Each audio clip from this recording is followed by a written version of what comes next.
آپ individual piety, personal piety, بہت اعلیٰ کردار، بہت اعلیٰ تقوی، بہت زاہد، بہت عابد، سب کچھ ہے، لیکن اس نظام کا حصہ ہے جو نظام باطل ہے. آپ کس کی گواہی دے رہے ہیں؟ وَمَن لَّمْ يَحْكُم بِمَا أَنزَلَ اللَّهُ فَأُولَٰئِكَ هُمُ الْكَافِرُونَ. جو فیصلے نہیں کرتے اس چیز کے مطابق جو اللہ نے نازل کی ہے، وہی تو کافر ہیں. تم نے کافر کس سے سمجھا ہے؟ وَمَن لَّمْ يَحْكُم بِمَا أَنزَلَ اللَّهُ فَأُولَٰئِكَ هُمُ الظَّالِمُونَ. جو اللہ کی اتاری ہوئی شریعت کے مطابق فیصلے نہیں کرتے وہی تو مشرک ہیں. وَمَن لَّمْ يَحْكُم بِمَا أَنزَلَ اللَّهُ فَأُولَٰئِكَ هُمُ الْفَاسِقُونَ.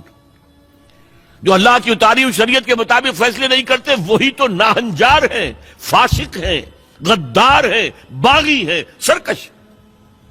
یہ 3 فتوے ہیں مفتی اعظم کے.